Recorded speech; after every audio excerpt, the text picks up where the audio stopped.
નમસ્કાર મિત્રો, ઝવેરચંદ મેઘાણીની રચના અને ઝવેરચંદ મેઘાણી લખે છે કિશોરની વહુ.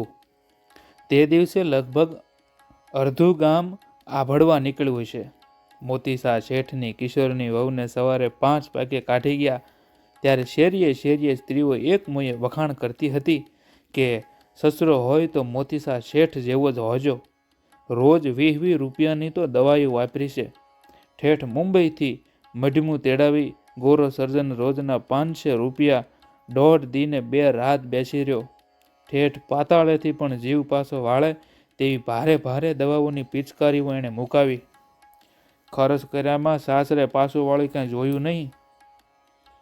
અને રાતે 2 વાગ્યે જ્યારે ગોરો ડાક્ટર ટોપી પસાડીને ઊભો થઈ ગયો ત્યારે તો શેઠ કાંઈ રોયા છે. આ મોંમાં લીલું દાંતણ છે ને ખોટું નહીં કહેવાય. ભગવાન આવો સસરો તો જેણે પરભવ પૂરા પૂંજા હોય ને એને જ મળે હો. અને બાઈ મળાને સુંદડી ઓઢાડવી હતી. ઘરમાંથી સાસુએ વહુના ટ્રકમાંથી જૂનું ઘરછોડું કાઢી આપ્યું. પણ ડેલીએથી સસરે પાછું મોકલી કહેરાયું કે કિનખાબની સાડી આપણે વિવાહ વખતે સાબમાં મૂકી હતી ને તે લઈ આવો. અત્યારે વહુ જેવું વહુ ગઈ, આપણો જીવ એક ગાભામાં રહી રહે કંઈ. જોશે ત્યારે બીજું ક્યાં નથી લેવાતું. પ્રભુનો પ્રતાપ છે. બાળવામાં પણ અધમણ સંદન અને 1 ડબ્બો ઘી. આખે રસ્તે શેખ શમશાન સુધી જે જીનંદા કરતા શેઠે પોતે મોઢા આગળ હાલી અને ભંગિયાને ખોબે પાયેલી 2 આનીઓ ઉડાડી છે. ગામને મહાણ સાપરી નહોતી તે દુઃખ ત્યાં બેઠા બેઠા જ ટાળ્યું. એમ ઘણો ધર્માદો કર્યો. મોતીસાએ વહુને પાછળ લખલૂટ વાપર્યું હો. બાઈ મુવા માણસના અવગુણ ન ગાયે, પણ વહુ તો હતી લખણની પૂરી હો. માણસેથી પાછા વળતા પણ ગામની બજારને એક છેડેથી બીજા છેડા સુધી મોતીસા એવો તો ઠૂઠવો મૂકીને વહુ રે, મારી વહુ રે, મારા દીકરા રે, મારા ઘરના દીવા રે એવા કરુણ બોલતા રડતા હતા કે જેઓને ઘેર 3જી વારની દીકરા વહુઓ આવી હતી તેઓને પણ રોવાનું મન થઈ જતું હતું.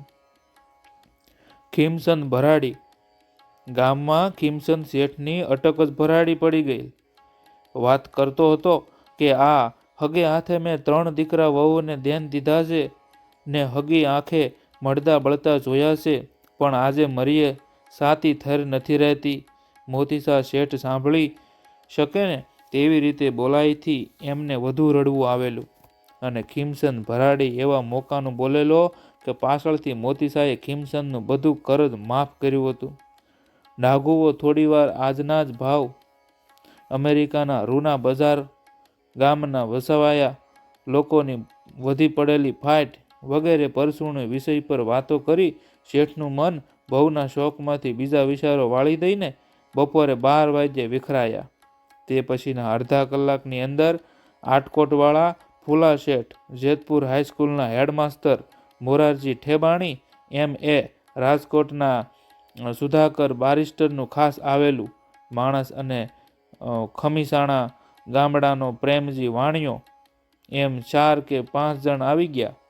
શેઠની ગાદીની નજીક જઈને ગરીબડે મોએ કાનમાં કંઈક કહી અને એ વાતોમાંથી શરીફળ, સબી, ઉંમર, ગોરોવાન, નમણાઈ, ખાતરી કરો, બીજે થાય નહીં હો, ગુંજે ઘાલીએ જેવા શબ્દો ખાસ સંભળાઈ આવતા હતા.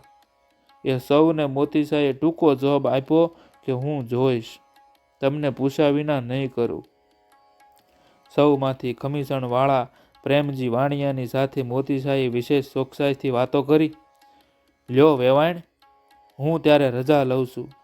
બોલ્યું ચાલ્યું માફ કરજો. મરેલી વહુનો બાપ કે જે બાબરાની અંગ્રેજી શાળાનો આસિસ્ટન્ટ માસ્તર હતો, તેણે તે જ દિવસે રાત્રે પુત્રીના સાસુની રજા માંગી. હાથ જોડ્યા. મોતીસા શેઠે એક વિચિત્ર નિયમ રાખેલો કે કન્યા હંમેશા પોતાના બરોબરિયાની નહીં પણ ગરીબની જ લેવી. બસ જાવ છો બાપા. 2 દી રોકાણા હોત તો દુઃખમાં ભાગ લેવાત. સંદનના સાસુએ વિવેક કરતા માથા પરનો ઘૂમટો પેટ સુધી તાણી લીધો. આજે એમણે પણ બહુની નનામી પાછળ પાદર સુધી દોડી 10 પસાડીઓ ખાધી હતી, શરીરની ખેવના નહોતી કરી. મારે રજા પૂરી થઈ ગઈ છે એટલે નહીં રોકાઈ શકું. વળી ઘેર ઉઠ્યું માણસ નથી, છોકરો મા વગરનો છે, પરવશ મૂકીને આવ્યો છું. ભલે ત્યારે. થોડી વારે સાસુએ આંખો લૂછી, નાકે આવેલા પાણીને સટકોરી નાખી ઉદ્ગાર કાઢ્યો કે અરે રે બાઈ, ભરા ઘરમાંથી ગઈ, ભાગ્યમાં નહીં હોય ત્યારે ને. નીકળ આ રૂપાળી ઘોડાગાડી, આ મોટર ને હમણાં તો રોજ હવાર હાંજ ઘોડાગાડીમાં બેસાડીને સંદનને ફેરવી આવતા હો, પણ આખ્યું નહીં ના. એટલે દરદ ઘેરી વળ્યું, કોઈ કારી જ ન ફાવી. વેવાણ સંદનના બાપે બીતા બીતા કહ્યું, મને વેળાહર એક ચિઠ્ઠી પત્રી બીડી હોત ને તો હું ધારતો હતો કે સંદન સાજી સારી છે. મારે ઘેરે તો કોઈ દી નખમાંય રોગ નહોતો. અહીં એકાએક. ના ભા, સાસુએ સહેજ કચવાટ બતાવીને કહ્યું, અહીં એને નથી અમે દળણા પાણી કરાવ્યા કે નથી વૈતરું કરાવ્યું. રોગ તો મૂળ તમારા ઘરનો છે, પછી તે છાય તમારા હોય, છાય તો એની માનો હોય. ત્યારથી ઘોડી ધગશને ઉધરસનું ઠૂંસકું તો રહેતા. મહેમાન ઉંમર ઉપર જ સજ્જડ થઈ ગયો. નાક શીકવાને બહાને પેટ ફેરવીને એણે આંખોના જળજળિયા લૂછ્યા. વેવાણે વાત આગળ હલાવી, બાકી તો એને કંઈ નહોતું, કંઈ થવાનું નહોતું. અમે આણામાં પૂરા લુગડા ન લાવ્યા, તમારા બાપે જાનની પૂરી સંભાળ નહોતી લીધી, તમારી આંખે ઝાંખ છે એનો તો અમને હક પણ વખતે કોઈએ ફોડ જ ન પાડ્યો. આવું કંઈક હસવામાંય કહેવાય જાય તો પણ દડ દડ દડ આંસુડા પાડે ને આખ્યું ઘોલર મરચા જેવી થઈ જાય. બોલે તો નહીં પણ મનમાં બળી બળીને ભસ્મ. મહેમાન ત્યાંથી નાસવા ભાગતો હતો. એ તો કે મહેમાનને એવું થતું કે હવે અહીંથી રજા લઈ લઉં તો સારું. જે દીકરી મરીને કિશોરની વહુ, એના બાપા, પણ એના પગને જાણે કોઈ શબ ઝાલી રાખતું હતું ને કહેતું હતું કે મારી પૂરેપૂરી કથા સાંભળતા જાઓ. કિશોરની બાએ ફરીવાર વાર્તાનો તાર સાંધ્યો અને પછી ઘરમાં થયેલી અક્ષરે અક્ષર વાતની ફરિયાદ રોજ રાતે મેડીએ જઈને કિશોરને કહેવા બેસે. કિશોર બસાડો દુકાનેથી થાક્યો પાક્યો આવ્યો હોય એને જંપ નહીં. મારો કિશોર તો માવતરની કુળની મોટાઈની પાકી અદબ રાખનારો, અસ્ત્રી ચળીતર સમજનારો ડાયો, એટલે આવી બાયડીશાહી વાતોને કાન દીએ જ નહીં.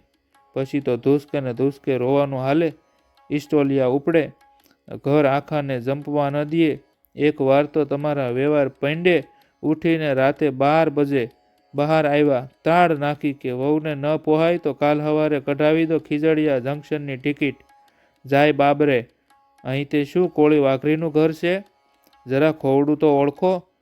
અરરરરર, એટલે સુધી મારી દીકરી. માસ્તરના મોંમાંથી ઉદ્ગાર સરી પીડ્યો. દીકરીની તો શી વાત, સસરો સાંભળે એમ શીશું નાખે કે એ મને કૂવામાં ભંડારો, એ મને અફીણ આપો, મારે ક્યાંય નથી જાવું, મને બાપ ઊભી નહીં રાખે. એમાંથી તાવ ચડ્યો, ઠસકું વધ્યું, દવા તો કરાય તેટલી કરી પણ આવરદા નહીં ને. મરેલી પુત્રી પર કોરોનર અને જ્યુરી બેઉની મળીને સર્જેલી એક માનવ શક્તિ વિગતવાર ફેંસલો આપતી હતી. અને એ સાંભળીને બાબરા ગામની એંગ્લો વર્નાક્યુલર શાળાના આસિસ્ટન્ટ માસ્તર ઘડી લજ્જા, ઘડી ગુસ્સો ને ઘડી પાછો વાત્સલ્યનો કોમળ આંચકો અનુભવી રહ્યા હતા. વળી પાછો એની નજર સામે મરેલી મા વિહોણી તાવલેલી દીકરીનો દેહ તરવરતો હોય તેમ એણે કહ્યું, વેવાણ, મને વેળાહર ખબર આપ્યા હોત ને તો હું એને પંચંગની લઈ જાત. તમારે પ્રતાપે મેય મારા ટૂંકા પગારમાંથી પૂણી બચાવી અને 200 રૂપિયાની મૂડી કરી તો એટલું હું ચંદનને પંચંગની. અરે તમે શું લઈ જતા હતા? મેં ને તમારા વેવાઈને કેટલું કહ્યું કે હાલો પંચંગની, હાલો ધરમપુરના સેનિટોલમાં. કોઈ વાતે ન હાલે, કોઈ વાતે હાલો. હું હારે આવું, પણ માડી રે, એને તો એક જ હઠ કે કિશોર એકલો જ સાથે આવે, અમે કોઈ નહીં. અમે તો એને કડવા ઝેર. ત્યારે કિશોરને જીન પ્રેસનું કામ સંભાળે કે રૂ કપાસની ખરી મોસમ ટાણે બાયડી હાટું ઠેઠ પંસંગની સુધી હૈડ્યું કાઢે. પણ વહુને તો બસારીને મરવું હરીજ્યું હતું ખરું ને, એટલે હાસી વાત સૂજી નહીં.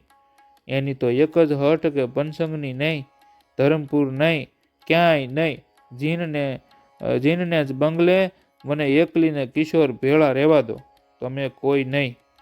અરે એનો હાકમ જેવો હાહરોય એને કડવા ઝેર જેવો થઈ પડ્યા. દીકરી શું આટલી બધી નાદાન થઈ હશે?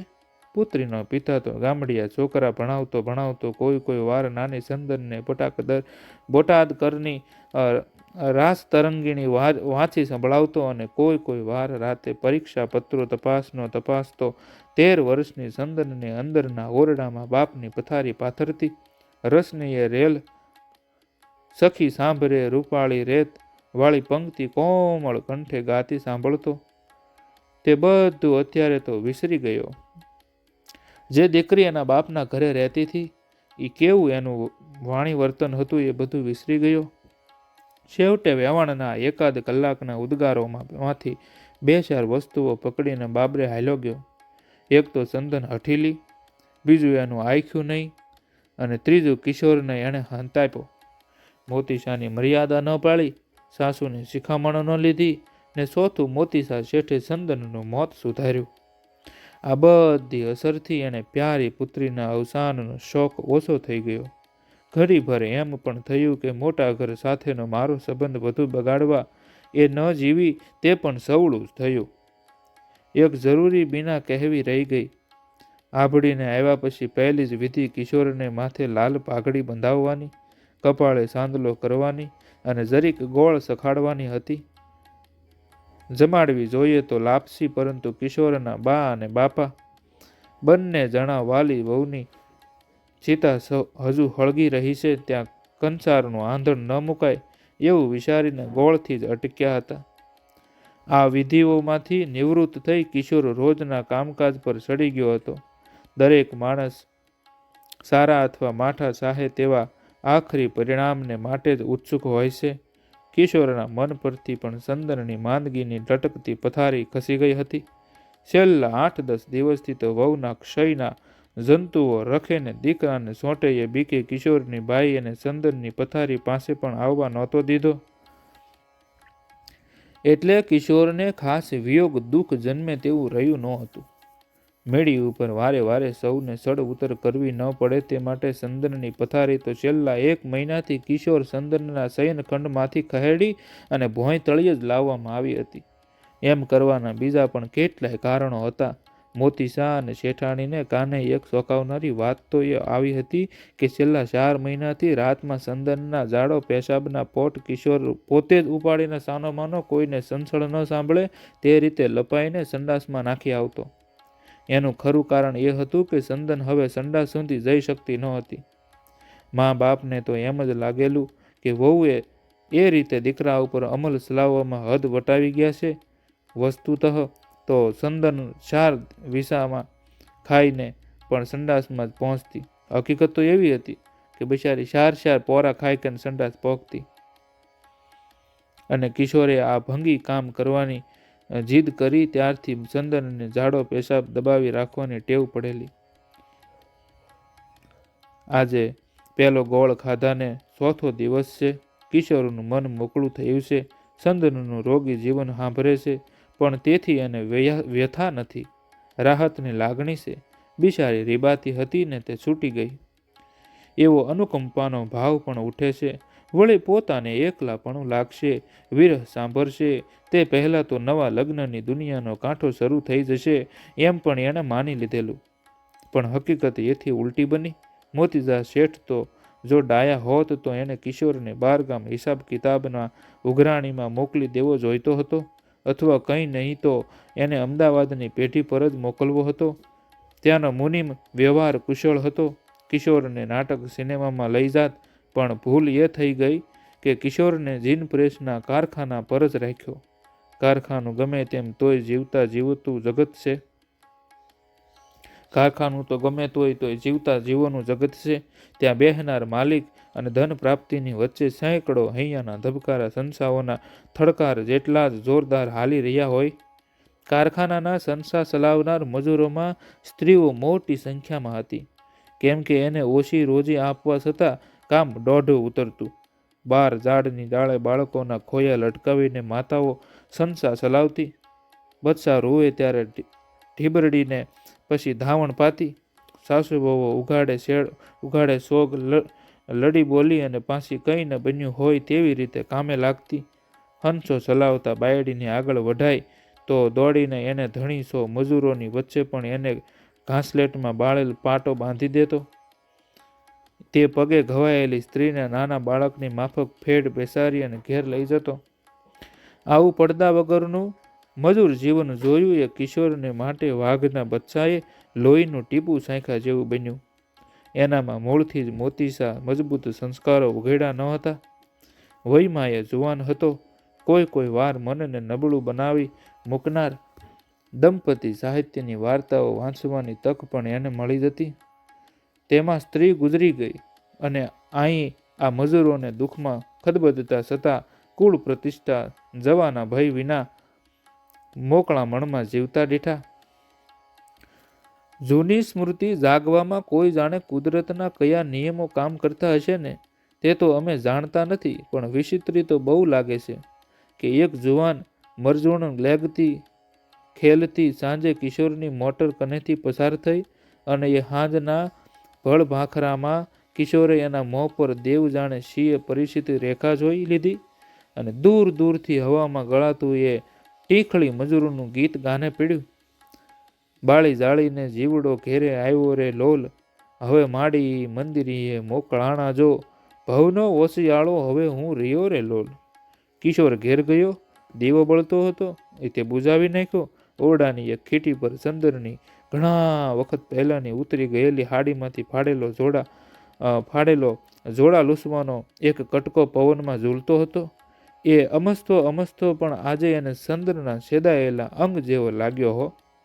તેથી જ બીને બત્તી બુઝાવી હશે કે કેમ એ તો એ જાણે, પણ પછી એ બારીમાં મોં રાખીને બેસી રહ્યો. માંદગીની પથારી પહેલાંનો કાળ અંતરની આંખો સામે ઉઘડવા શરૂ થયો. કોઈક જાણે એને એક ઝાંખો દીવો લઈને જીવન ગુફામાં ઊંડે ઊંડે ઊંડે દોરી જઈ જતું હતું.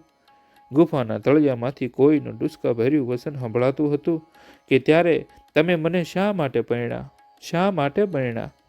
પ્રત્યેક દિવસે એક પછી એક રાતે, પ્રત્યેક રાતને કયે કલાકે શું બન્યું તે બધું જ મશાલને અંજવાળે ભોંયરામાં દેખાય તેવું બિહામણું દેખાયું. એક વાર તો એને પરસેવો વળી ગયો. એક વાર તો એણે જોયું કે ચંદન હિસ્ટીરિયામાં પડી છે. સામે ઊભી માં કહી રહી છે કે અડધો અરધ ઢોંગ બાપ ને પોતે એક ટાંસણી લઈ અને ચંદનના પગના તળિયે ઘોંસી એ હિસ્ટીરિયાનું સાજ જૂઠ પારખી રહ્યો છે. ઓય કિશોર કહી કિશોર ચમકી ગયો.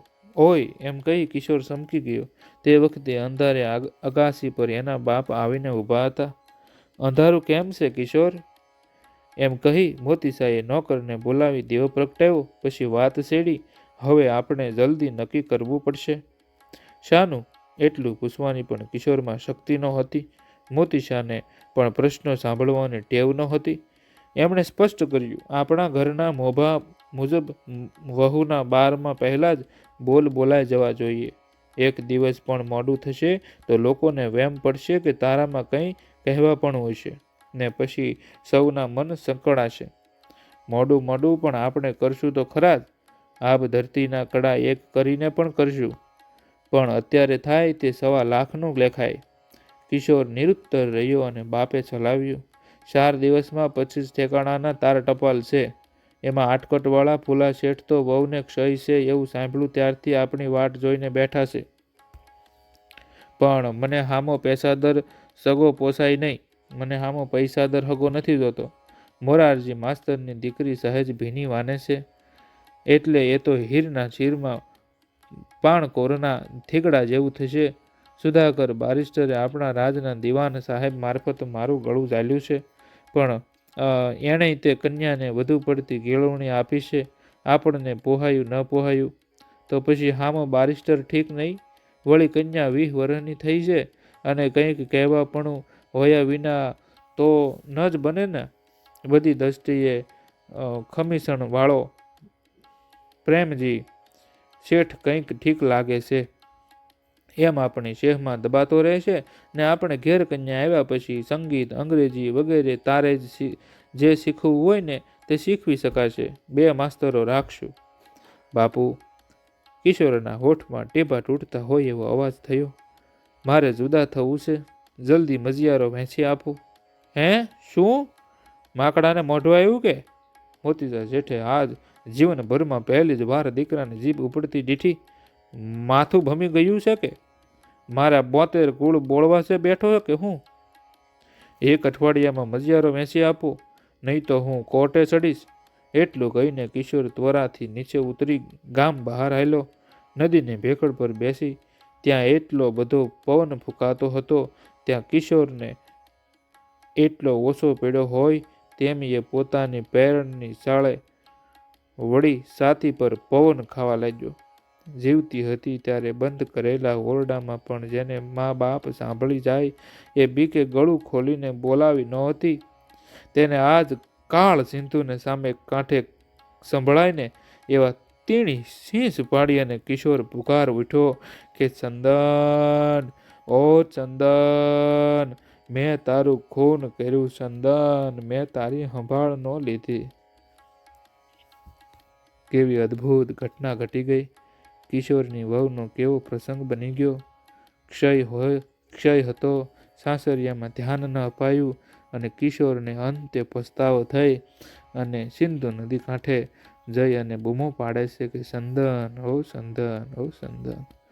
અદ્ભુત લખે છે ઝવેરચંદ મેઘાણી. નમસ્કાર મિત્રો.